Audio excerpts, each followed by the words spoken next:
Hey everyone, welcome to another Good e-Reader video review. My name is Michael. This is Peter. Today we have the Amazon Fire HD7. This is the 2014 edition. Let's give you a sense of some specs. 7-inch tablet, 1.5 gigahertz quad-core processor, resolution 1280 by 800, certainly not breaking any records in the graphical department, but it does have 8 gigs of storage, 2 megapixel rear facing camera, a pretty woeful 0.3 megapixel front facing camera.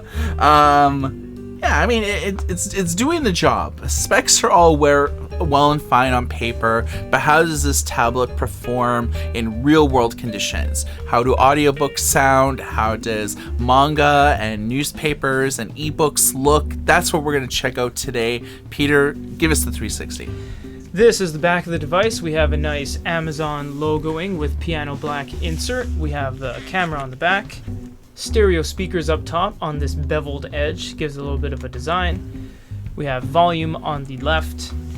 3.5mm headphone jack. Microphone. Micro USB. Power button on the top. Nothing on the side. Nothing on the bottom. And very plain looking device on the front. Okay, let's look at the software. This is a fairly bare bones tablet. You're lacking Mayday and other functions that Amazon heavily promotes. With that price though, you do get a fairly deep ecosystem. This is running Android 4.4, otherwise known as KitKat, so it's fairly modern, but it's not as cutting edge as say like Lollipop right now. So, Peter, give us an introduction to the UI.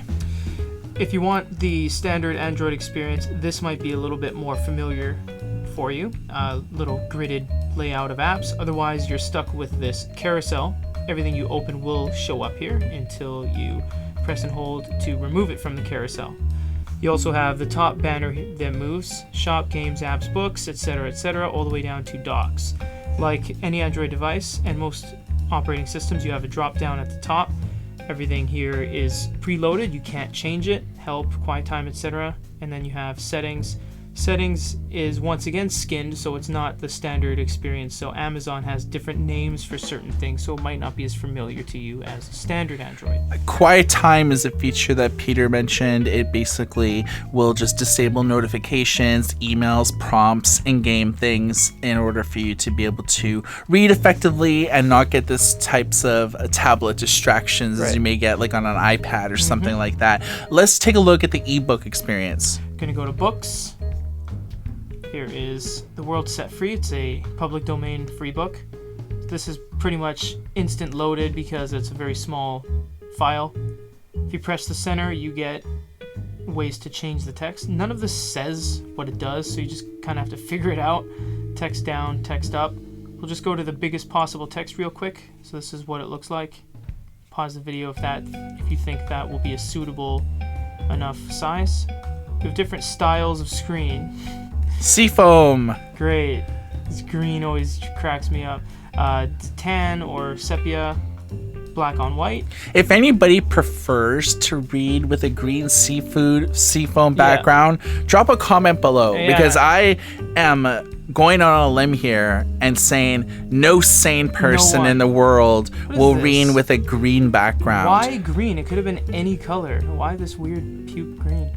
We have margins, line spacing, and different styles of fonts. There's about 7 or so. Yeah, this is Cecilia is pretty well Amazon's perennial Kindle format. Right. So whenever you have a Kindle, it's always with that. A couple other things we can do here are long press. It's kind of like a right click. You have different colors of highlights you can make. You have share on social media platforms, Goodreads, email, Twitter, Facebook. You have add a note. We'll check out the keyboard. Predictive text up above. Voice typing down below there. Save. We also have look up in book. and look up on web. If you want to purchase ebooks, you're primarily doing it from the Kindle Store. Amazon controls roughly about 75% of the digital book market in North America and the UK. So they do it because they have a deep and rich and fairly vibrant ecosystem. Everything from self-published indie titles, but they have the largest adoption rate of publishers giving them the latest ebooks. And Amazon's fairly price competitive compared to other platforms. Pinch and zooms when you have the full screen.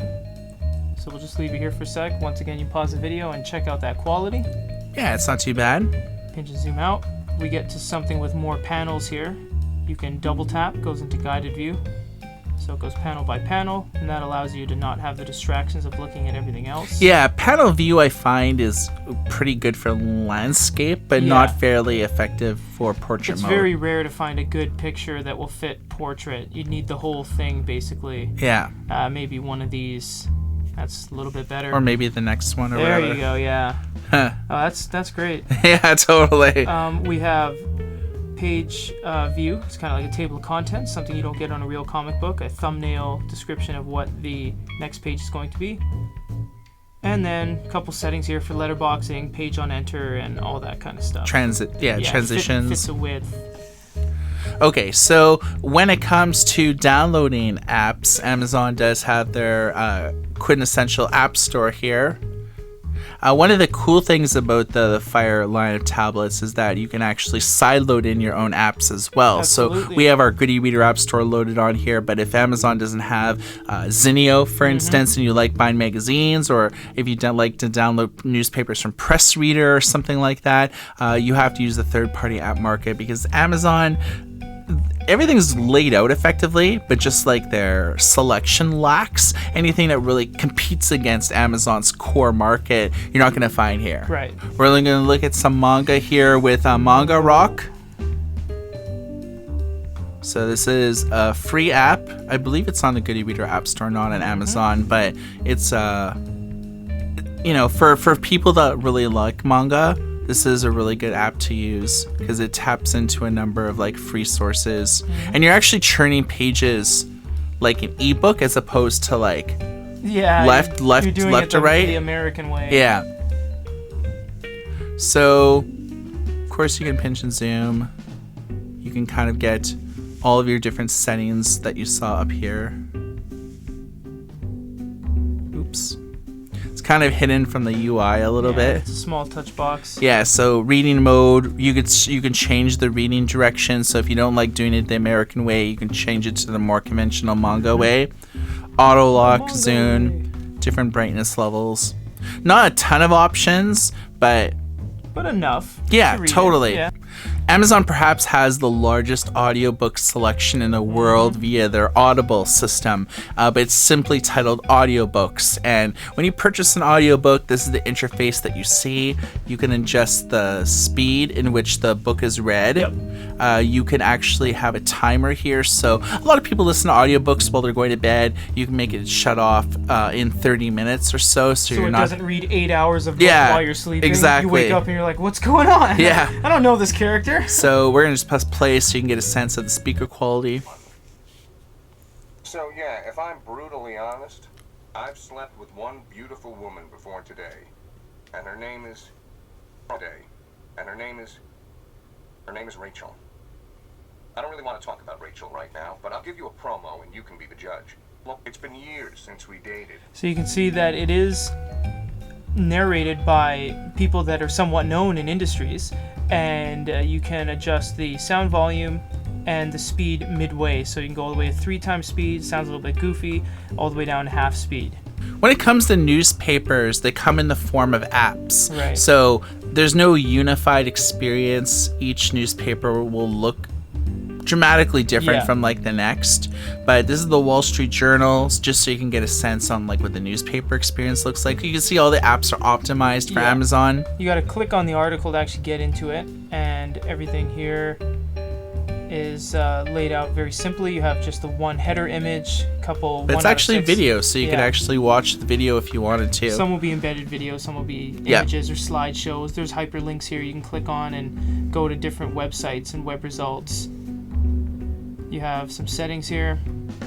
We're not gonna go through every one of those, of Yeah, course. But of course. I mean, because all the different apps have different types of settings. But the Wall Street Journal is certainly a very known paper. So Right. if you're into reading newspapers, know for one that they're all apps, whether you're downloading the New York Times or, the USA Today, even with a lot of magazines downloaded from Amazon's, they come in the form of app.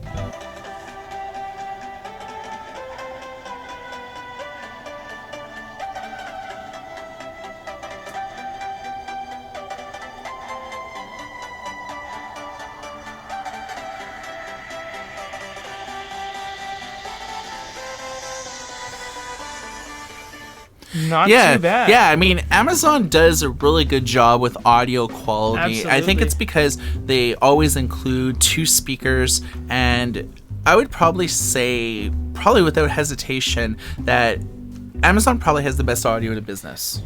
Spanning their entire line of devices, I would say so as well. Yeah, I mean, it's vibrant, it's full sound. It'll really light up a room with audio. Some of the devices even have 4 speakers because they do 2 speakers on each side. Yeah. Some have Dolby Atmos integrated into it. So if you're looking sort of for that all-in-one solution, this is a good tablet. It has a lot going for it in terms of music, videos, newspapers, audiobooks, ebooks, the whole kit caboodle. So this tablet is recommended.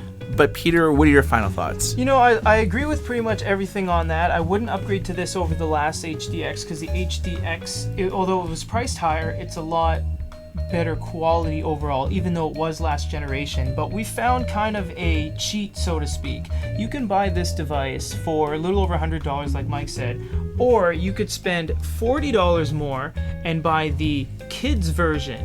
And why that's a good idea is because not only do you get a case of your choice of color, you also get a 2-year warranty. And once you take An unlimited warranty. Unlimited warranty, no questions asked. The beauty is, why I'm getting at this is that if you buy the kids version, it comes with this case. You just take it out of the case, you have the exact same tablet. Yeah. With a warranty for $40 more. Yeah, plus you get the free 1-year subscription to Kindle Unlimited as well. Exactly. So you could download as many games, apps, ebooks, or videos that you want for Precisely. your kids and not actually have to pay anything extra. It's all free. Thousands of apps and just unlimited content. Yeah. I think that might be a good route. If you are thinking of this device, keep that in mind. Yeah, if you, I would probably say the HD7 is not worth it by itself. Yes. But if you buy it as part of the kids tablet version, suddenly it is because you just get a lot of bonus content Absolutely. for free. So it's not worth it to upgrade to, but it does make a respectable entry-level tablet. For a review on the Amazon Fire HD7 2014 edition, my name is Michael. This here's Peter. Everybody take care.